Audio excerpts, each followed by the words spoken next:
Given that I'll be the primary inhabitant of our new abode, it only makes sense that the largest room becomes mine, she declared confidently. From that moment onward, she staked her claim on our new home with the assertiveness of a seasoned owner. Her brazen remarks ignited a storm of indignation within me.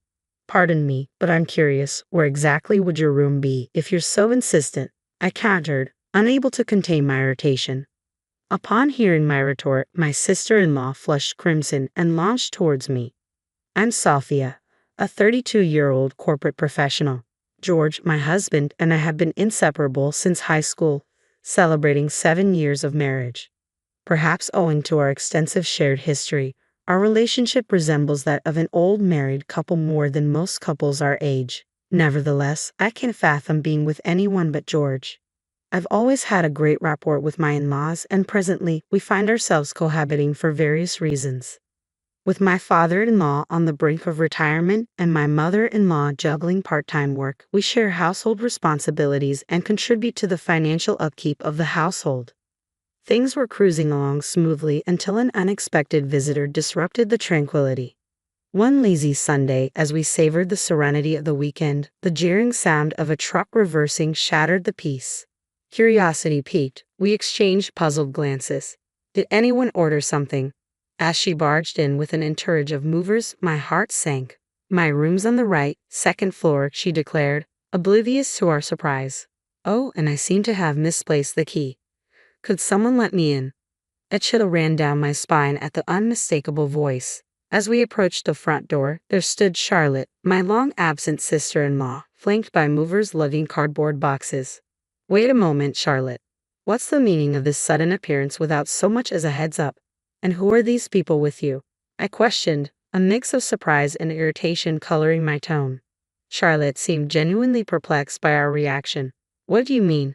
I quit my job and found myself jobless, so I'm moving back home. Since it's my parents' house, I didn't think it necessary to inform you guys beforehand. Heh, she explained with a carefree shrug. We stood there dumbfounded, while the movers behind her exchanged uncertain glances. Never mind them, just get on with moving my stuff in, Charlotte instructed nonchalantly, striding confidently into our home and up the stairs. Ha, my old room's been turned into a storage space. Get this stuff out of here. Her sharp voice echoed from the second floor, leaving us bewildered. What do we do now? I turned to my husband and in-laws, their expressions mirroring my own frustration. Let's hear her out first and then figure out a plan to get her to leave. Given her stubborn nature, she won't budge if we simply ask her to, my father-in-law suggested wearily, his demeanor suddenly aged. Reluctantly, we piled Charlotte's belongings in the hallway, buying time as we deliberated our next steps.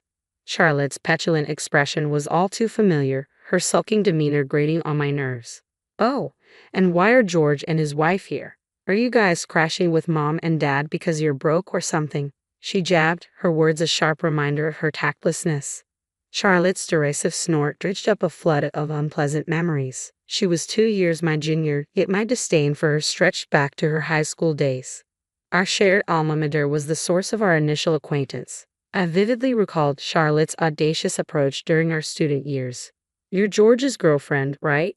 Well, since I'm your sister-in-law, why not lend me some money? She had brazenly demanded. From that very first encounter, she had shown a blatant disregard for boundaries, addressing me disrespectfully despite my seniority.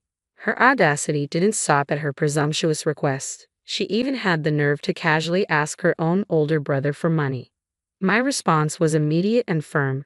Absolutely not. Though she bore the title of my boyfriend's sister, I refused to indulge her entitled behavior. Charlotte's reaction to my refusal was predictably disdainful. Geez, you're so stingy, she retorted, her words dripping with disdain. Damn, she shot me a disdainful glance before striding away. You're the crazy one here.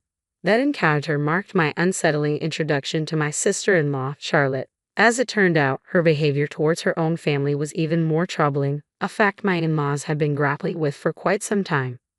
Her tumultuous history in school was a constant source of concern, prompting frequent summons for her beleaguered parents. Even after graduating, Charlotte remained adrift, her days characterized by idleness and mischief. At our wedding, her antics reached a new low. Her excessive drinking led to a state of inebriation, during which she shamelessly flirted with any man who caught her eye. And as if that weren't enough, she took it upon herself to critique my bridal attire with a pointed, mocking remark. That dress doesn't suit you one bit, she jeered, followed by a burst of laughter. It was a moment I'd sooner forget. Following her disruptive behavior that day, Charlotte's relationship with her own family deteriorated to the brink of estrangement. Her departure, fueled by anger, left a bitter aftertaste, yet to everyone's astonishment, she resurfaced years later as though nothing had transpired, leaving our family utterly bewildered. It's because our lease at the old apartment was up, but our new house isn't ready yet, so Dad graciously let us stay here, George clarified, casting a fond glance at Charlotte. You're building a house, George. Impressive, Charlotte remarked, her tone laced with sarcasm. When George and Sophia's new house is ready, we'll be moving out too, Charlotte, my mother-in-law stated icily. How can you be so heartless toward a daughter who's just endured a breakup and is jobless? Is that how you define motherhood? Moving into George's new house signifies a fresh start for us, my father-in-law added, his voice tinged with resolve. You've always favored George over me, Charlotte shot back at her parents, her footsteps heavy as she stormed up the stairs and out of sight. According to Charlotte, she had experienced a breakup, lost her way, and found herself returning home in search of solace. Since that day, Charlotte's presence shattered the tranquility of our family life. Our lifestyles clashed on multiple fronts. Her late-night, boisterous phone conversations with friends often sparked heated arguments between her and George. Despite shirking any household responsibilities, Charlotte never hesitated to voice her culinary preferences. Fish? I hate them. Too many pesky bones. Can't you whip up some meatloaf instead? She'd interject. Fed up with her intrusion, I finally confronted Charlotte. If you crave meatloaf, kindly prepare it yourself or perhaps contribute to the household expenses. How does that sound? Charlotte's perpetual attitude towards me only exacerbated the tension. My disdain for her ran deep, so I maintained a formal demeanor whenever interacting with her, a subtle reminder that I wasn't one of her casual acquaintances. Yet she persisted in addressing me only as Hey or George's wife. In response, I resolved to reciprocate by addressing her solely as Hey. Fully aware of her aversion to fish, I confronted her about her lack of contribution to household expenses. Why should I chip in for my own living expenses? You're nothing but a leech, surviving off George's earnings and my family's support. Don't act so entitled. Charlotte's audacity left me speechless. Seriously, is that how you perceive it? And how's the job search and apartment hunt going? Our new home is nearly ready, I countered. Her face flushed momentarily before she retorted with a smug grin. Don't worry, I've got it all figured out, her tone dripping with self-satisfaction. In the midst of our heated exchange, my mother-in-law, Susan, appeared visibly concerned. Sophia dear, I'm truly sorry if Charlotte is causing you distress. Are you all right? She inquired, her worry evident in her voice. Dealing with Charlotte had taken its toll on everyone, her stubbornness making it nearly impossible to reason with her. I'm all right, Susan, but you should take a break too. It seems like Charlotte has gotten the wrong end of the stick. Is everything all right? I asked, concern evident in my voice. Susan's response was a heavy sigh. Even her father and I can't get through to her. She just barricades herself in her room and tells us to stop badgering her. I sometimes wonder if she'd emerge if we set off a bug bomb, Susan quipped, eliciting a chuckle from me. After days of anticipation, our dream home was finally complete. George and I had poured our hearts and souls into saving for the down payment, and now the kitchen bore my personal touch, while the bathroom had been transformed into a haven for my husband's love of long baths. It truly was our dream abode. As we immersed ourselves in the joy of unpacking and settling in, the doorbell interrupted our reverie. Expecting George's parents, I glanced at the monitor to find Charlotte tagging along. I really don't want her invading our new space, I muttered, unable to suppress a grimace. Charlotte swaggered into our freshly minted abode, her demeanor oozing with arrogance. George really outdid himself. This place is quite spacious. Nothing beats a brand new home, she proclaimed boldly. She proceeded to fling open doors to various rooms without so much as a by your leave. My irritation reached its peak, and I was on the verge of giving her a piece of my mind when George's father intervened. Hey, that's impolite, he scolded her sternly. Unfazed, Charlotte pouted and retorted, what's the big deal? This is going to be my place now, isn't it? George wasted no time in shutting down her presumptuousness. Cut the nonsense. You don't have a room here, do you? He snapped. But Charlotte persisted. undeterred by George's firm tone. If my parents are moving in here, then technically, this becomes their house, right? So I do have a right to be here, she argued brazenly.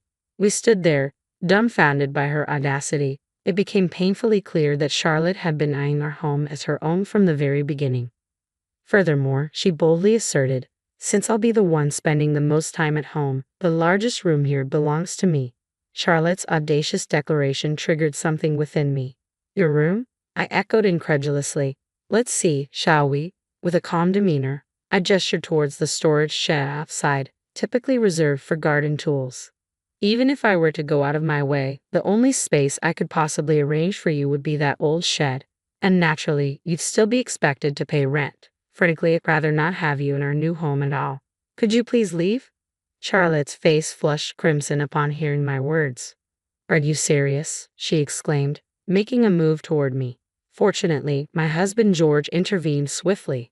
That's enough, Charlotte, he interjected firmly. Stop causing unnecessary trouble. In stark contrast to his sister's tumultuous nature, George remained composed and level-headed.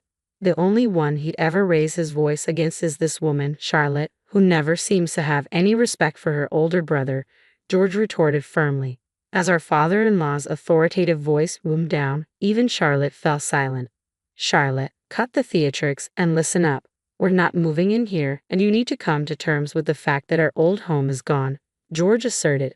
I couldn't help but stifle a chuckle as I glanced at Charlotte, whose expression resembled that of a startled deer caught in headlights. From the outset, Charlotte seemed to assume that George and I, along with her parents, would continue living together in our new abode. However, that wasn't the case. We had been informed some time ago that our parents were planning to sell the family home and relocate to the countryside. The reason was plain and simple. We're just tired of dealing with Charlotte's antics all the time. We want to enjoy our retirement in peace. Our mother-in-law had expressed her frustration.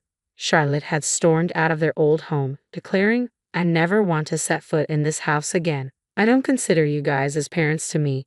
Just disappear already. Living with Charlotte had taken a heavy toll on my in-laws. Her volatile temperament had led to numerous conflicts, some of which even resulted in legal disputes. Despite her reckless behavior, Charlotte remained unrepentant, leaving her parents to foot the bill for settlements. To cover these expenses, our mother-in-law had taken up part-time work, the financial burden imposed by Charlotte weighing heavily on the family. George and I had done our best to support them, striving to maintain some semblance of peace in our lives amidst the chaos.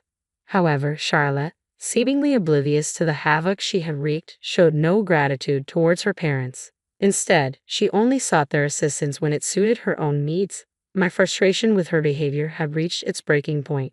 Then I'll just move into your new house with you guys, or I'll end up on the streets, Charlotte finally admitted, a hint of panic evident in her voice as she confronted the truth.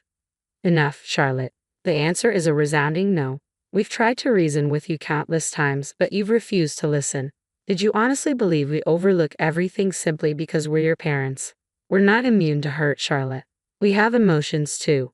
And let's not forget your own words. You guys are no parents of mine.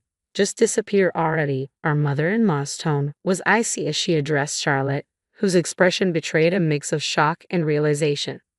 Observing Charlotte's crumbling facade, George and I exchanged a knowing glance. Dad, Charlotte's return wasn't prompted by heartbreak or job loss. Sophia and I are fully aware of the truth, George asserted, causing Charlotte to visibly pale. In reality, Charlotte was involved with a married colleague, he continued. She knew about his marital status but chose to continue the affair nonetheless. And when his wife discovered the truth, the affair imploded. Both Charlotte and her lover lost their jobs due to the scandal. They're divorced now, and coincidentally, your lover's wife, who happens to be my friend, crossed paths with me recently. Seeing her after such a long time, I was taken aback by how much weight she had lost. Enjoy your role as a homewrecker. I couldn't help but lash out. You know there's a special place in hell for people like you. Tears threatened to spill as I grappled with the weight of the situation. My husband and I had discussed it, but we hadn't broached the topic with my in-laws yet. We were afraid of upsetting them. No, it's not like that. I fell in love with him, and I couldn't help it. Charlotte defended herself with the same tired excuses that cheaters often use, her gaze chillingly indifferent. Glancing at my in-laws, I could see the fury in their eyes. Without a word, they swiftly escorted Charlotte back to their home. Later, my in-laws informed me that my sister-in-law had resorted to doing household chores in a desperate attempt to gain their approval for moving into their new home. However, their sentiments remained unchanged. "Pack your things and leave," my father-in-law repeated like a broken record. "Why?" "I've been working hard around the house. I've been doing laundry and vacuuming. What more do you want?"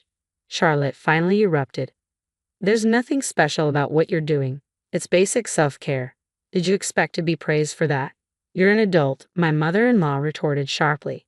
My sister-in-law blushed, adding a layer of embarrassment to her already wounded pride.